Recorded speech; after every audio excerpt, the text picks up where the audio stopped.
This is Medicare Fundamentals. I am Chelsea Gomez. I am your Learning and Development Specialist here at Action Benefits, and today I'm partnered with the person I'm partnered with the most in crime, Randy Lober, your Growth Marketing Manager.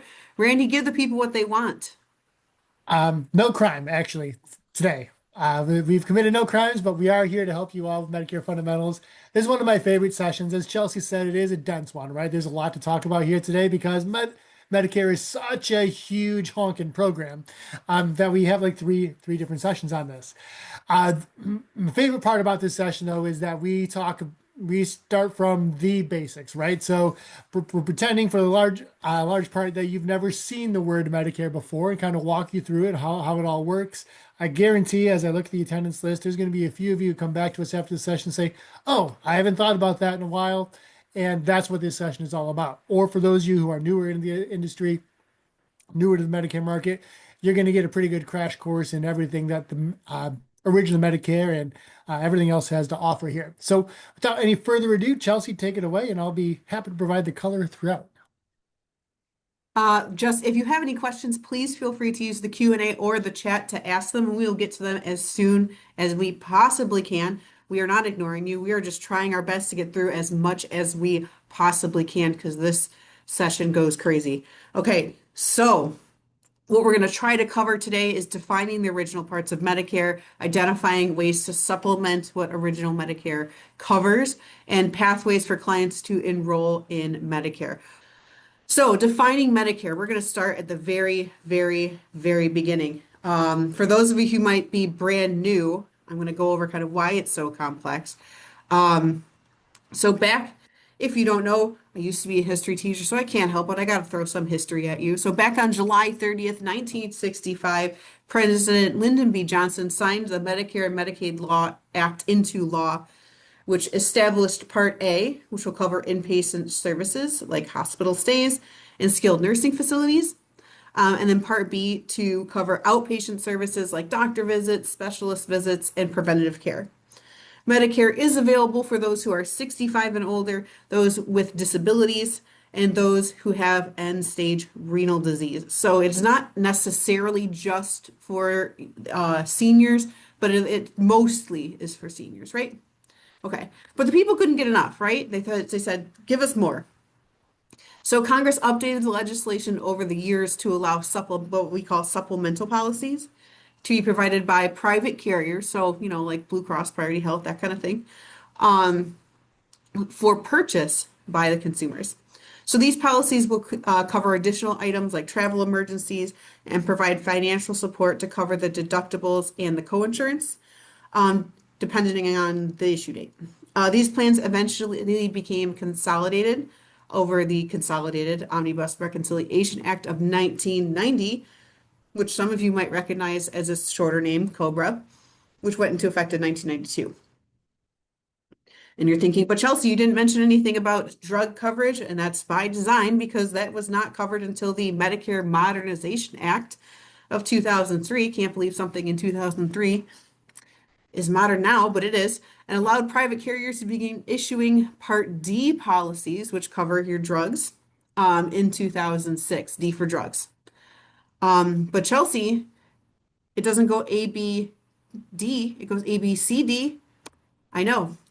We skipped over that on purpose because in 1997, Congress passed a law to allow private carriers to enter the senior market.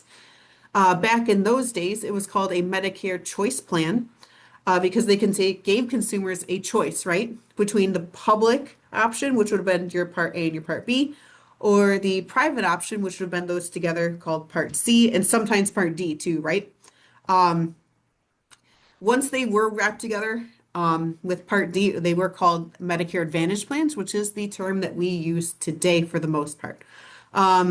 They usually today cover parts A, B, and D, but not always. Sometimes they don't have D, sometimes they do. And sometimes they also have other things like dental, vision, hearing, fitness memberships, chronic condition support, companionship, all sorts of stuff. You'll see when we get there.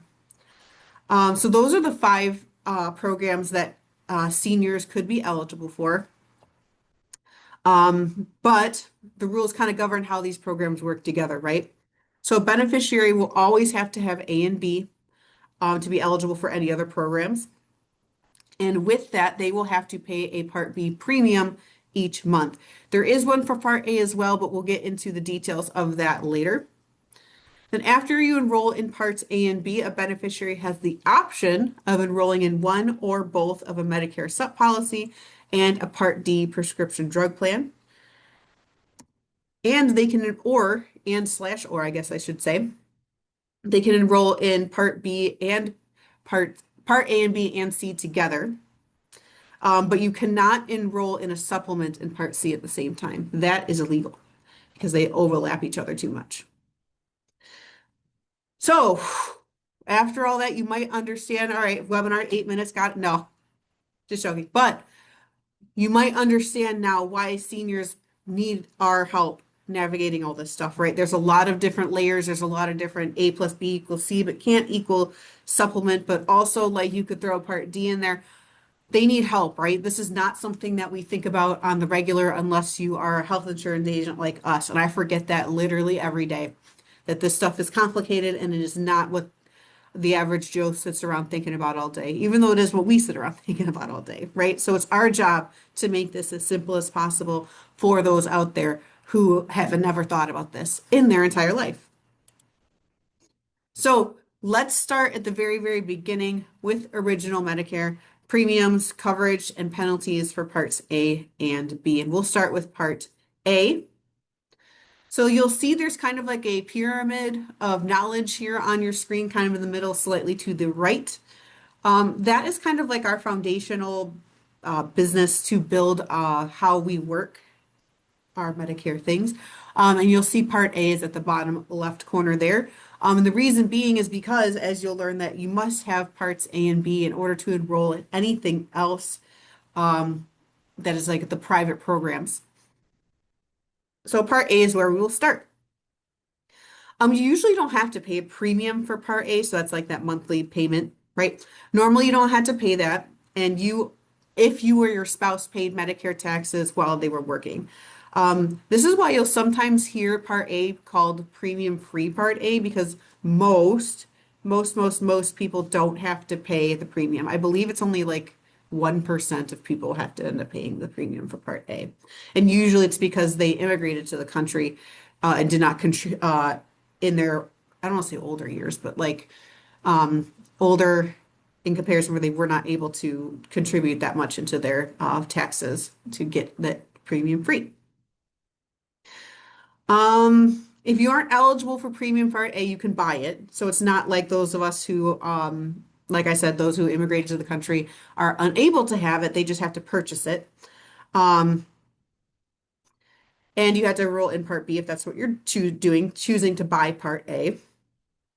And the premium is going to depend on how long you or your spouse contributed to Medicare covered employment. Social Security is what determines that monthly premium payment. For this year in 2026, the Part A premium for a person who has worked less than 30 quarters of Medicare covered employment is $565 per month. And those who have between 30 and 39 quarters can buy it at a reduced rate of $311 this year. They change every year. When I change, I mean they go up every year. You might also pay a premium for Part A if you were under 65, disabled, and your premium-free Part A coverage ended because you returned back to work again. That's kind of a really specific situation, but that can happen. And people who are under 65 and disabled might continue to receive premium-free Part A for up to 8.5 years after returning to work. But again, kind of a niche situation. But that's kind of your premium overarching thing for Part A. So I'm sure now that we've talked about how you pay for it, what does it cover? So Part A covers hospital stuff in general. If you really had to just narrow it down to one, I just think of it as hospital coverage. But the details of that are things like inpatient hospital care, so like your semi-private room, your meals, your general nursing, your other hospital services and supplies, as well as care in inpatient rehab facilities and inpatient mental health care in a psychiatric hospital, but that one has a limit of a 190-day lifetime usage. You'll see there's some limits later on to other things that are kind of different than the mental health care limit. All people with Part A are covered for inpatient hospital care when all of these things are true. The doctor makes an official order which says that you need 2 or more midnights of medically necessary care to treat your illness or injury, and the hospital formally admits you. You need the kind of care that can be only given in a hospital. The hospital accepts Medicare, and the Utilization Review Committee of the hospital approves your stay while you're in the hospital. It also covers inpatient skilled nursing facility, or SNF, as you might have heard it be called, care, which is not the same as custodial or long-term care if you meet that criteria. Skilled care involves safe and effective care given by skilled nursing or rehabilitative staff. Skilled nursing and therapy staff includes registered nurses, licensed, practical, and vocational nurses, physical and occupational therapists, speech language pathologists, and audiologists. Coverage requires a 3 minimum day inpatient hospital stay. So, those are the things that are covered under Part A. It is not covering things like custodial care, your private room, your TV, and personal care items. So those will come out of the pocket of the beneficiary. But other things within the hospital, those are covered. So here is a look at some of the Part A deductibles and coinsurance amounts for 2026, just so how you can get an idea of how that coverage is going to work. If you do have Part A and you're going to spend some time in the hospital, you will have a deductible for that first 60 days you spend in the hospital. And that deductible is for the total of the 60 days, not once per day. But that's going to switch in a minute. On the 61st day, if you are still in the hospital, that deductible does get reduced, but you do have to pay it every day until you hit day 90. And after that, each beneficiary gets a bank of extra days, which you probably have heard of being called lifetime reserve days. And they have a different deductible per day associated with those. These days can get applied in any increment as they are needed, but you only get that many. That's 60. And if you do end up using over that 60, you are 100% you, I mean the beneficiary, not you as their health insurance agent, but the beneficiary is responsible for 100% of the cost of their care after that point. You can only spend 190 of those days, like I said before, in a psychiatric hospital. And then if you end up in the hospital and you need some more care after you're in the hospital, that can be covered by that skilled nursing facility coverage. Your first 20 days of that benefit period is free. And then in this portion, you're going to work with coinsurances instead of deductibles. And you'll pay a coinsurance every day from days 21 through 100. And then after that, you will be responsible for all the costs. And again, I keep saying you because I mean this as the beneficiary, not obviously not you, the health insurance agent. And then if home health care services are needed, so long as they're only intermittent, that's considered skilled nursing coverage. So you get that $0 home health care service. Okay, I just went over a lot and I think I saw something in the chat. Oh, no, it was Randy putting, giving you guys a cheat sheet. Ah, there he is coming in for us. I wouldn't be surprised if there was questions at this point, though. There's been a lot.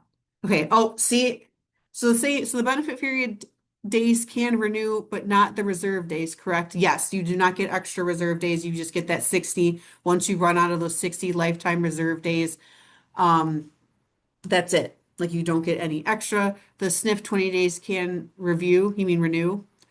They do after the end of the benefit period. So benefit periods describe the period of time that the beneficiary is in the hospital or a skilled nursing facility, plus another 60 days immediately following the day that you leave.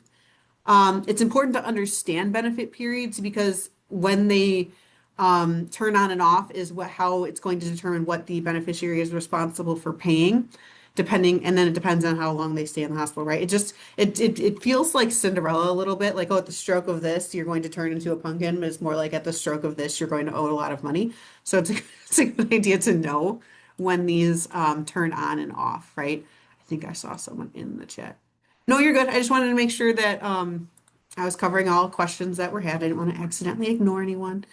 Okay, so we're going to take a look at a sample benefit period.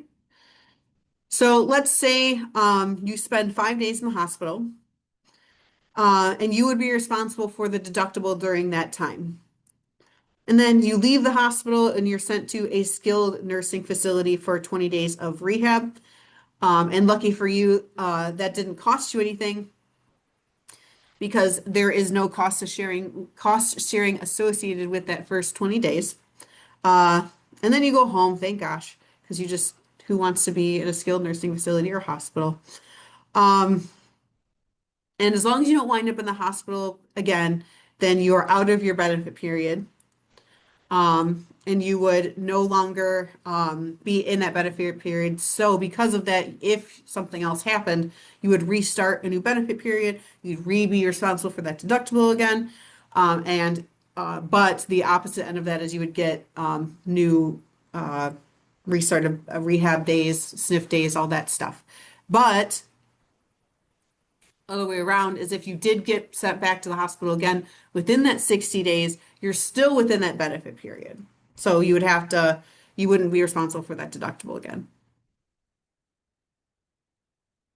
Oh no, I did forget to say 2020, change one of them to 2025. My bad. There's a lot of 2025s around here.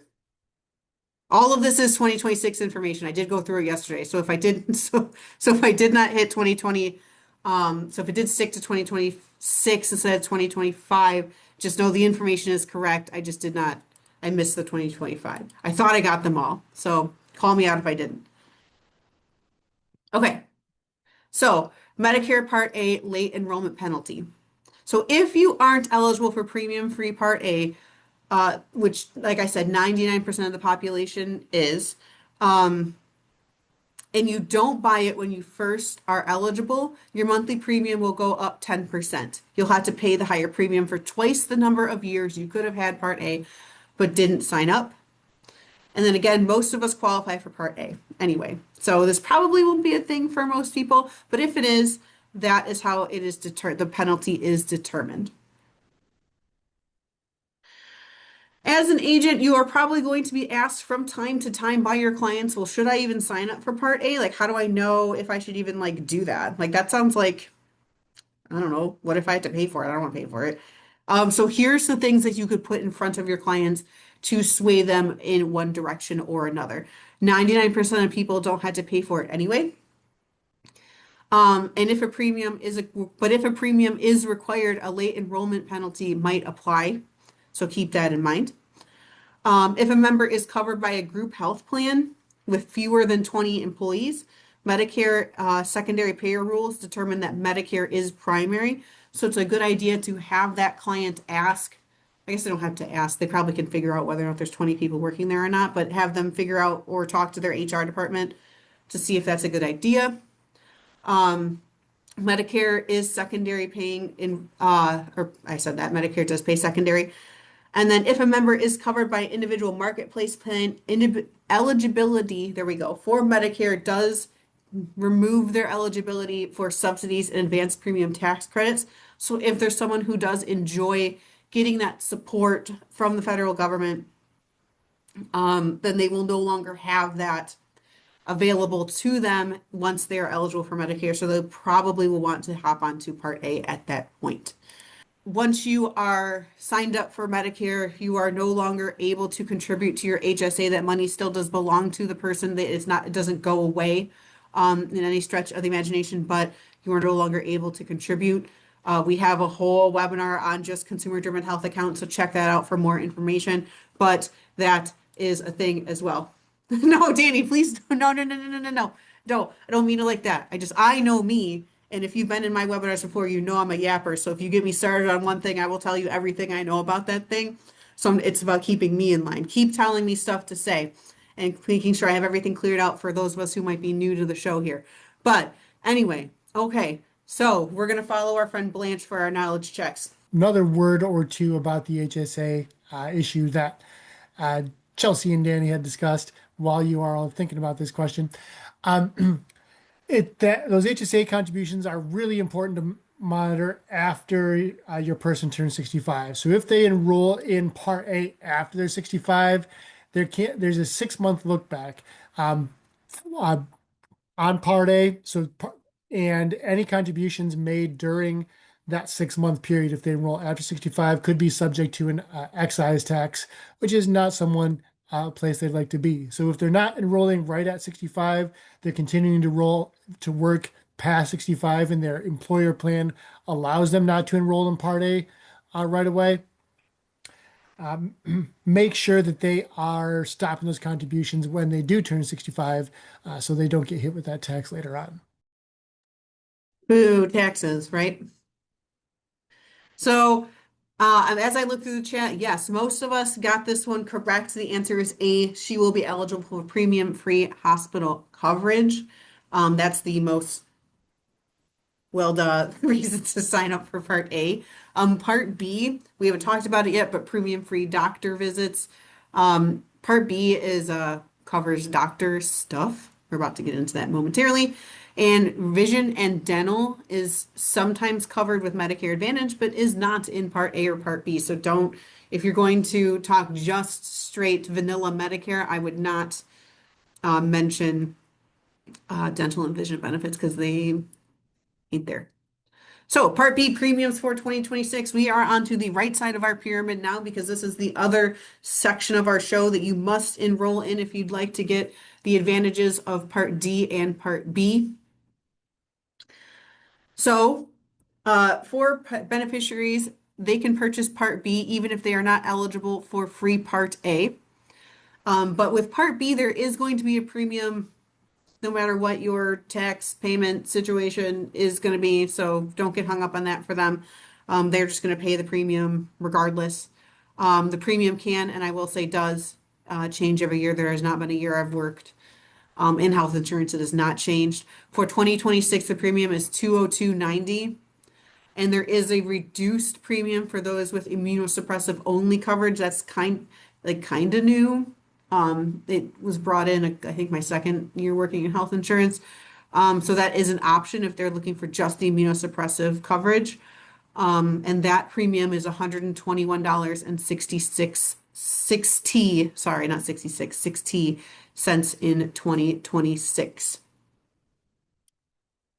I think I saw a question. Chat. You said again about the HSA we haven't employed. Okay. Randy, I'll let you answer him.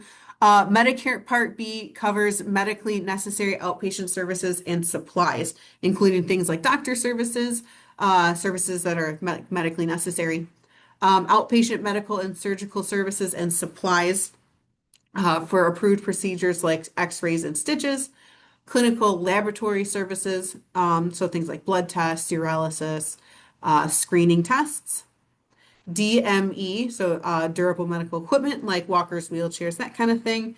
Diabetic testing supplies, so like your needles and your test strips, which as I learned are very expensive. Preventative services like exams, tests, screenings, and some shots to prevent, find, or manage a medical problem like flu shots and that yearly wellness visit that you probably have heard of if you've talked to someone about Medicare before. Some home health services, you can use your home health benefits under Part A and Part B. Part B pays for home health care if an inpatient hospital stay doesn't precede the need for home health care, or when the number of Part A covered home health care visit, oh my God, visits, there we go, visits, if they exceed 100. Sorry about that. Okay. So there's also a slew of covered preventative healthcare services that are provided by Medicare, but be aware that these are not the same as what is mandated by the ACA for non-Medicare plans. So if you're someone who started their journey in the individual world and then are expanding your world by coming into Medicare, they are not the same. They kind of function similarly as like a core benefit that you can expect no matter where you're going. But they are not the same as I call them the Ten Commandments of the ACA, right? So similar, but not necessarily the same. So during either the welcome to Medicare visit, if it's somebody's first time using their Medicare benefits or their annual wellness exam, the provider is going to perform a whole slew of all these cognitive function screenings to help catch early signs of dementia and Alzheimer's. You'll know about it because if you once your family members start getting into Medicare, if they're like my family, they will immediately start complaining to you as to why is the doctor asking me all these crazy questions when I go there. I'm like, Dad, they're just checking to make sure that you're not don't have dementia. What was it? Don't worry about it, Dad. It's free. Don't worry about it. So these things will these things will be covered during the annual wellness exam. Also, things like risk factors for opioid addiction, depression screenings, all that kind of stuff. Smoking cessation is what I might think of. Um, okay. So, in addition to the premiums, there are other costs that you will pay in Part B, similar to how we talked about in Part A. The annual Part B deductible is estimated to be $283 in 2026. If you have original Medicare, you pay the Part B deductible, which is the amount a person must pay for healthcare every calendar year before Medicare begins to pay, just like in individual or group coverage. And this can and does change every year in January. So this means that you must pay the first $283 of your Medicare approved medical bills in 2026 before Part B starts to pay for your care. There are some co-insurance for some Part B services, and in general, it is 20% for most covered services for providers accepting assignment, which that is an important thing to delineate here. So for that amount to work, the provider must accept assignment. So make sure you are telling your clients when they are going out to pick out their providers, making sure they're asking if Medicare accepts assignment. So for example, if a member pays 20% of every doctor visit after they've met their annual deductible, there is no limit to this 20% and no out-of-pocket maximum. And then durable medical equipment is covered at 20% coinsurance when the deductible is met. Whew. And then again, these numbers can and do change every year. Oh yeah, for sure. For sure. It does sound a lot better than any of the deductibles that sometimes we deal with in the individual market. Okay. Chelsea, is there any late enrollment penalties for Medicare Part B? And there is. If you don't enroll in Part B when eligible, your monthly premium will most likely go up 10% each year that you could have signed up for Part B but chose not to do that. This penalty is recalculated every year, and you'll have to pay the penalty for the rest of the time that you are enrolled in Medicare, which most of the time for just about everybody, that is the rest of the beneficiary's time on this planet. Okay, so, and again, you might be asked at your introductory meetings with some of your clients, well, why would I sign up for Part B if I don't have to?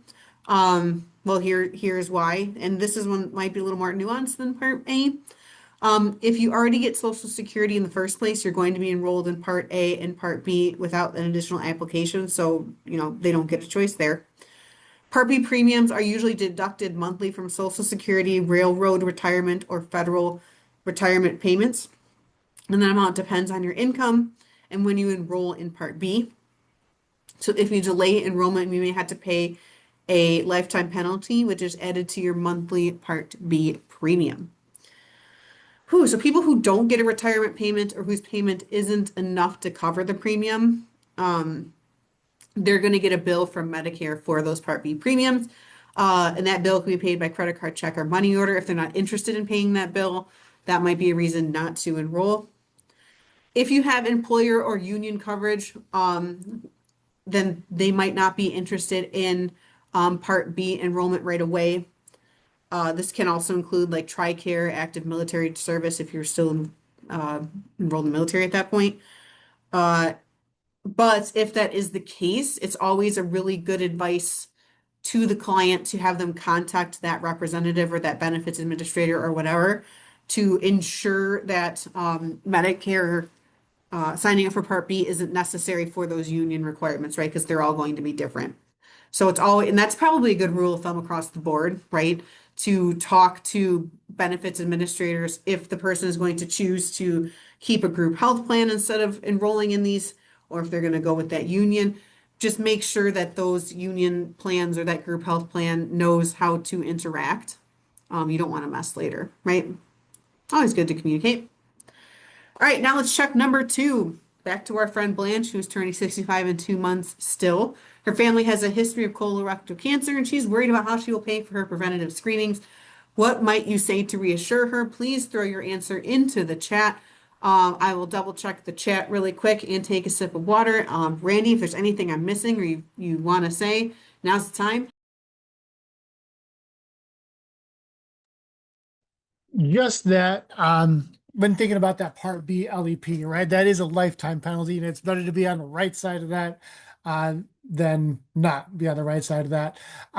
So you'll always want to make sure that you're working with the group health plan in that case, and think about that rule of 20, and figure whether Medicare will pay secondary or primary. If Medicare will ever pay primary in that case, you're going to want Part B. So someone does end up paying for those claims. So that's a solid rule to keep in mind as well. Uh, in our Medicare expertise section next week, we talk more about how Medicare coordinates with a variety of coverage sources, and we'll give you some even more clear ideas about when enrolling in Part B is appropriate. I feel like that's the question I had the most when I go out into the wilderness and go speak with employer groups about the transition. They always need to know more information about that. And I'm always like, hey, I'm going to tell you what I know. But at the end of the day, I would always, always, always suggest talking to your HR administrator, your benefits administrator at your work to make sure you're making the best choice. But the answer for this one is B, that Medicare requires a $0 copay for most preventative services. And colorectal cancer screenings is one of those services. So you can tell Blanche, hey, it's probably a good idea for you to sign up for Part B. Okay, supplemental plans. So this is where we are now leaving the realm of the federal government and entering the world of the private portions of our show more so than we were before. It's not like the Wild Wild West, but it is a little more grounded in the private market than the other portions of the show. So Medicare supplement insurance, also known as Medigap, because it's quicker to type and say, policies are health insurance policies sold by private insurance companies to fill gaps in original Medicare. Medigap policies can help pay your share of coinsurance, co-payments, and deductibles that Part B exposes you to, and Part A. And some Medigap policies also cover certain benefits that original Medicare does not cover. Medigap policies don't cover your share of the costs under other, there we go, types of health coverage.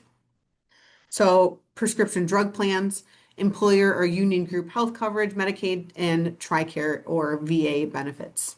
So keep that in mind.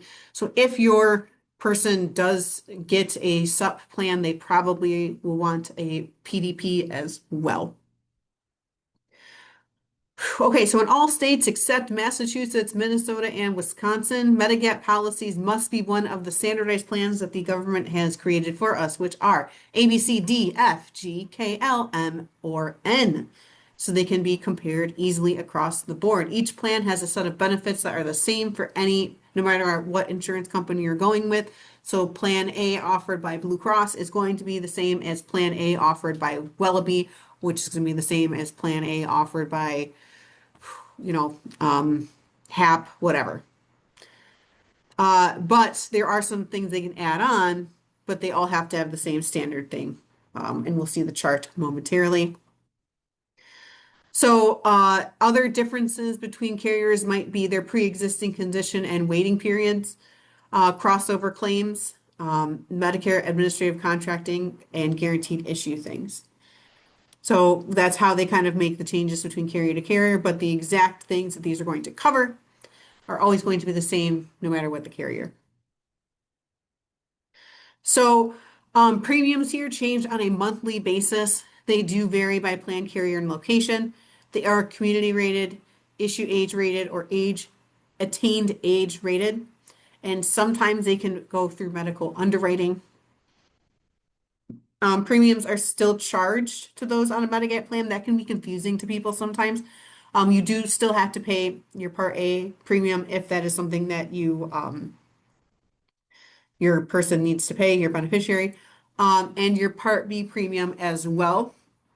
So just make sure that they understand that they would have to pay at least two premiums, three if they end up deciding to get a PDP that has a premium attached to it, which probably will, you know. I mentioned that chart. Here is that chart. Medicare supplement plans are regulated through CMS, like I mentioned before, so it doesn't matter what carrier you get, that you're going to get at least these benefits here that you see on the screen. Carriers don't have to offer every single plan, right? So you might see some carriers that pick and choose which ones they would like to offer. But all carriers must offer plan A, C, and F if they do offer any.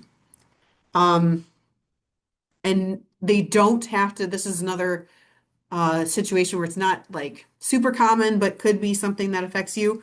Not all plans are available for those who are not over 65. So remember, we talked about at the very beginning of our show, we talked about people who have some disabilities or ESRD might be able to sign up for Medigaps.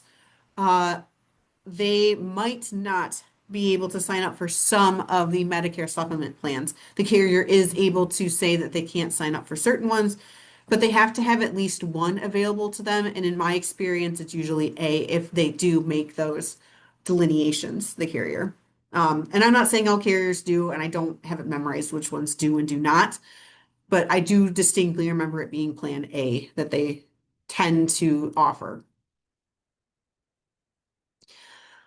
James, I'll look at your question in a second. That's a long question. I will get it to it though, I promise. I'll tackle it. Okay, thank you. Randy's got it for you. Okay, so plans F and G, you'll see there's a little like asterisk right there. They offer a high deductible plan in some states. I know I've seen them around in our state, so they do exist here in Michigan. With this option, you must pay for Medicare covered costs up to the deductible amount. And you can't buy plan C or F anymore if you are new to Medicare on or after July 1st of 2020. So so unless you have a customer who's been around for a while, they're going to be able to keep going after plan C and F. But if they're new to the game, C and F is not a thing for them. If someone is interested in plan F, and can't have it, usually they find plan G to be the way. But that's just me. And then you'll see that plans K and L are a little weird, right? They have those percentages instead of just the flat coverage across the board. So after you meet that out-of-pocket deductible with those, they do have those percentages. Whew. And then you got Plan N that pays 100% of Part B coinsurance, and you must pay a copayment of up to $20 for some office visits and up to $50 for a copayment for an emergency room visit that doesn't result in an inpatient admission. So that's kind of the differences there in those more. I never know if never found out or have noticed if the screen is flipped for you guys or not. But on the right hand side there, the more right you go, the more basically the less the coverage, less rich the coverage is, the more to the right, left, whatever, other way, the more coverage that your person is going to see. Okay, so enrolling in MedSup plans, usually the best time to buy a Medigap policy is during your open enrollment period, or is during Medicare open enrollment period. It begins when you're 65 or older and enrolled in Part B for the first time. You must have A and B for Medigap. We've already said that, but just a reminder. You have a 6-month Medigap OEP, which gives you a guaranteed issue right to buy a Medigap policy, no matter what your pre-existing conditions might be. Some states give you a little longer, but here in Michigan, we have the 6 months.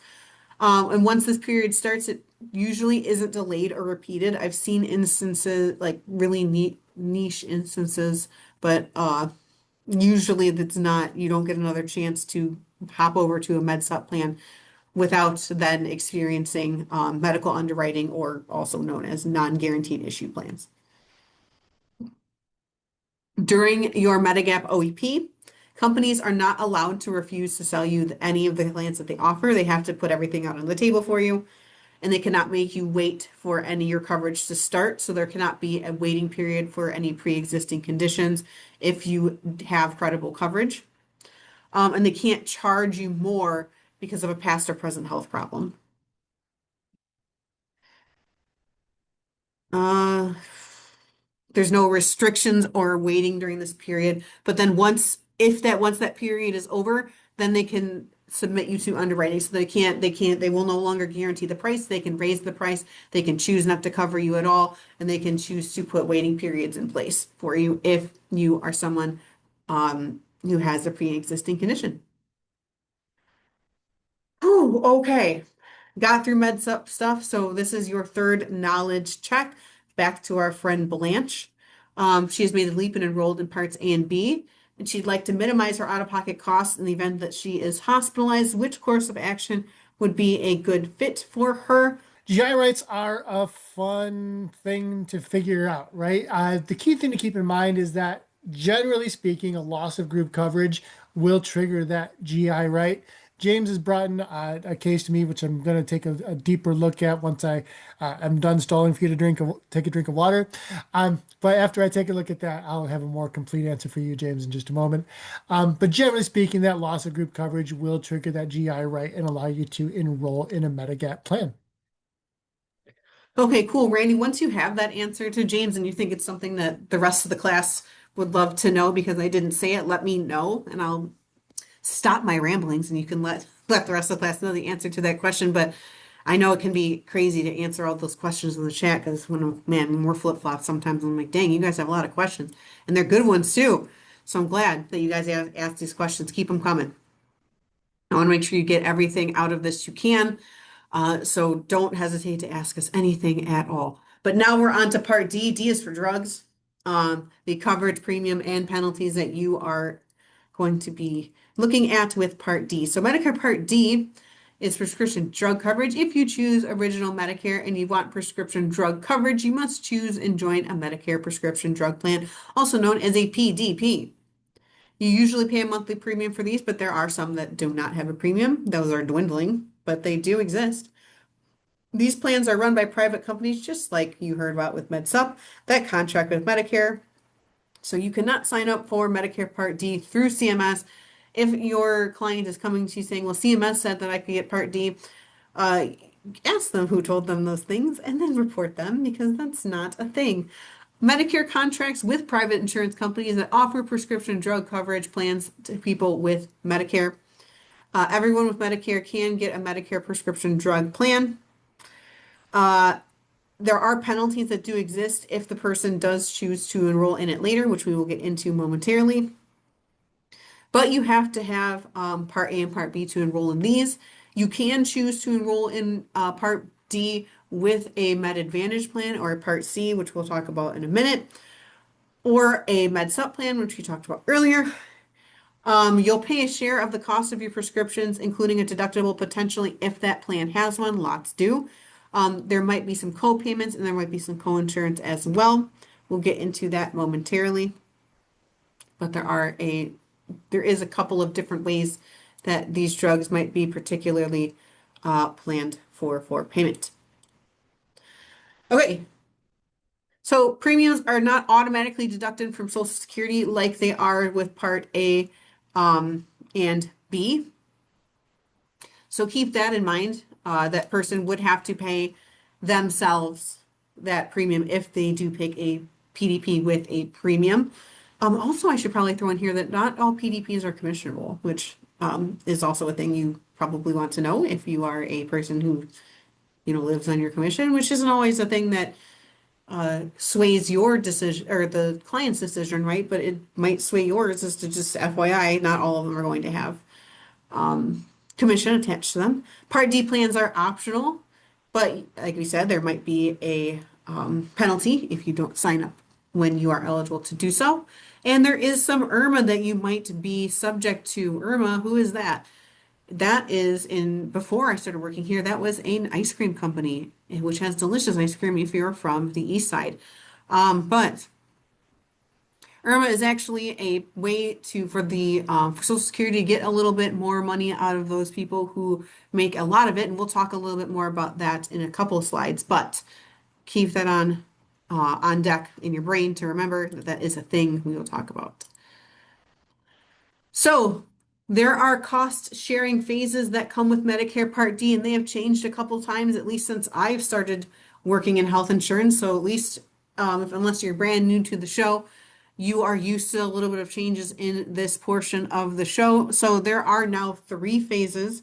Used to be four. There are now three phases of Medicare Part D. The first stage is the deductible phase, in which, as you probably imagine, the person has to pay a deductible. No deductible in this year of our dear Lord 2026 can be higher than $615, but each plan can vary how high their deductible can be. And then, so, like I said, some don't have a deductible at all.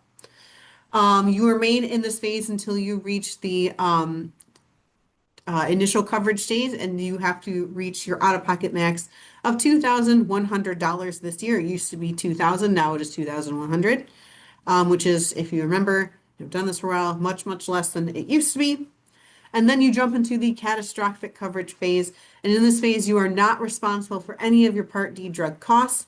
The manufacturer Part D and Medicare are responsible instead for the rest of the calendar year. This is different. In the past, it used to be that Part D plan would pay 20 and the Medicare was responsible for the remaining 80, but that's not the case any longer. So if you are someone who hasn't done Medicare in a while and you're refreshing, this is where you want to focus because this has changed a little bit for the benefit of the beneficiary. So Part D does have a late enrollment penalties associated if they don't enroll when first eligible. If there's a break in credible coverage that lasts longer than 63 days. The late enrollment penalty is determined every year. It is based on 1% of the average national base Part D premium, because unlike Parts A and B, premiums are going to vary from plan to plan. So they just take the average and multiply it by 1%, and then that is the late enrollment penalty. It compounds for every month that the person was eligible and didn't enroll, and continues for the duration of time in which the person chooses to have Part D coverage. And that is just added straight up to the premium, which again is charged to the beneficiary and is not taken out of their Social Security, so they will have to pay it. So this is something for those of us who've been doing this for a while. We understand that the $2,100 out-of-pocket max is much lower than a lot of the out-of-pocket maxes that are floating around, especially in the individual market, but not in the group market. Sorry for that double negative there. But as we talked about, doesn't that make a lot of people open to the penalty because of the fact that they no longer would have credible coverage because of how high those out-of-pocket maxes are getting? And yeah, it could. So coverage must be considered good or better than Part D to be considered credible. That's what credible means. There are simplified methods that to figure this out that can be optional to use in 2026, but that change will be mandatory next year, and there will no longer be a simplified method to figure that out. Some carriers have credible coverage charts or mailers. So if you are working with a particular carrier and you want to know if that person's plan is credible or if they're coming to you and asking, I'd log into their portal, go check for that credible coverage chart, or hop into insurability where those are available. And make sure that clients and remind them that they should get a credible coverage letter from their employer if they are looking to get Part D coverage when they had continued to keep their employer plan past the age of 65 if they did choose to go that route. Okay, so should I sign up for Medicare Part D? You might get these questions from your clients. Beneficiaries want to avoid late enrollment penalties should sign up for it right away, or beneficiaries that don't have any credible drug coverage are going to want to sign up for it right away to avoid the penalty or to get drug coverage in the first place. If their group plan has credible drug coverage that is as good as Medicare's coverage, they're going to they might not want to switch over to Part D. They might want to keep the coverage they already have with their employer. And then enrolling in Part D might impact your eligibility for any employer or union plan. So again, I feel like a broken record saying this, but make sure that they check with their benefits administrator if that's the case for them to see what their options are. Okay, now let's check number 4. Blanche takes several maintenance medications. Which of the following statements are true about Part D coverage so you can guide her? So the answer is all of these statements are true. Blanche may have to first meet a deductible depending on what plan she chooses. She might have to pay a Social Security benefit, and her co-payments will have no co-payments if her out-of-pocket max is over $2,100. Okay, so I promised you we'd talk about IRMAA. Here's us doing it. So IRMAA is a amount that is adjusted for high income earners to add on a little more to their premiums for parts B and D to kind of help the government pay for their costs associated with part B and D. This has been around since around 2007 and it affects about 5% of people. This would cause, like we said, that higher charge. It depends on income. I'll show you the chart in a second. This is disputable. It does go on the income of the person or persons, I guess, to 2 years back. So this might be a charge that is disputed often because the person's income is going to change, right? Because if they're doing Medicare, they might be looking to retire at this point, right? So their income is going to change. They might not have to pay IRMAA. Excuse me. Okay, so this is what IRMAA thresholds for Part B and D look like. As you can see, it starts at $109,000 for a individual or $218,000 for someone filing for joint. And then we have the premium and the extra added on. So I don't want to have you stare at this too long because this is just available. We have this available on our website. If you want to take a look at the numbers, you're not going to memorize these anyway because I don't even memorize, you know. Okay, Medicare Advantage Part C. Oh, and then Randy says it's on the cheat sheet earlier, so you don't gotta stare at it for too long. Okay, we're gonna talk about this really quickly because because we have 3 minutes. So Medicare Advantage or Part C plans are another alternative to original Medicare. They're offered by private companies and they combine parts of A and B together. And then the Part C plan becomes the primary payer with some additional benefits often woven in there to sweeten the pot for people in comparison to just keeping their Part A and Part B. But of course, like I said before, you do have to also have parts A and B enroll in those in order to have that Med Advantage plan. And then most plans do offer some prescription drug coverage, so you most of the time will not need to enroll in a PDP, but that could be a thing depending on which plan you choose, right? If you've ever done this before and dabbled in it, you know there's a lot of different options out there. So you could be in a situation where Part D is enveloped in there, and there's some that are not. So Medicare pays a fixed amount to private carriers administering those MA plans, and then MA plans have different out-of-pocket costs. Usually they do some like collective bargaining to bring down the prices for themselves, plus the amount of money that come in from the government, plus any premiums they potentially charge makes up for that money. And so they have different rules and different accessing of services that kind of make it more advantageous to group these people together, get better deals on the coverage, right? So why would you offer someone a Medicare Advantage policy besides making commission? They offer at least the same coverage as original Medicare plus some additional benefits. It can be particularly beneficial to them if you find a $0 Med Advantage plan. Again, as we know from last year, if you did this last year, those are dwindling. They do exist. They might be a thing. Might be a great way to convince someone to hop on the Medicare Advantage train. They often have additional benefits like vision, hearing, and dental. They often have fitness memberships. I've also seen transportation. I've seen food benefits, OTC cards, all that good stuff that a lot of our people have come to know and love. You do get one card, one bill, one EOB as well. So how and when can you enroll in Medicare enrollment? We're going to cover a lot of this in Medicare expertise, but I'll show it to you really fast because it is 11. So I do understand if you got to go ahead and do so. But there is a few more slides left if you want to stay with me for a little bit longer. These are the different periods in which you can choose to enroll in Medicare plans. But like I said, we will talk about these more in Medicare expertise.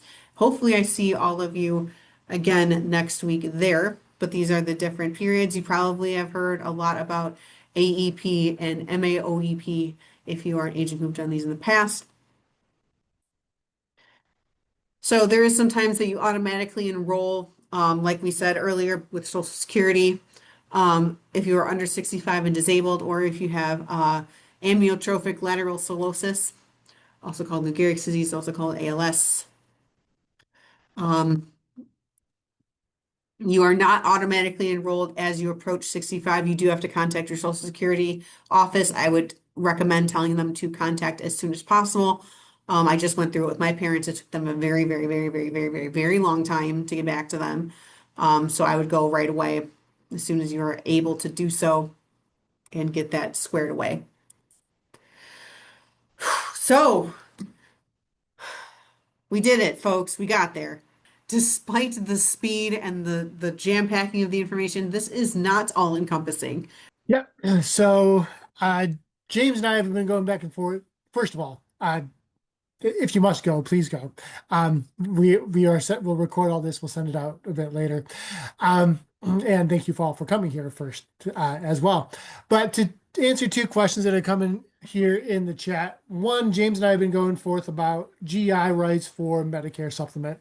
And does a loss of any group coverage, regardless of whether Medicare was primary or secondary, trigger that GI right for Medicare supplement? And what we the answer is it depends, and really depends on the state first you're working in, and the specific carrier rules. Blue Cross Blue Shield, for example, of Michigan, to be precise, for example, will take any loss of group coverage as a GI right. Priority Health may not. They in their underwriting rules they only indicate loss of retiree coverage. That could trigger the GI right there. So you want to make sure that you're checking with carrier rules. Our individual team has them pretty well down pat, a little more so than we might. So please call them if you have an edge case that you're working on here. Had a few questions throughout the day about out-of-pocket maximums on parts A, B, and D. Part A and B have no out-of-pocket maximum. Part D does, that $2,100 this year. But that means you could pay that $1,700 deductible for Part A up to 6 times in a year or so, if my napkin math does right. So it's important to have something that is in addition to Part A coverage for your folks. Is enrollment automatic for those turning 65?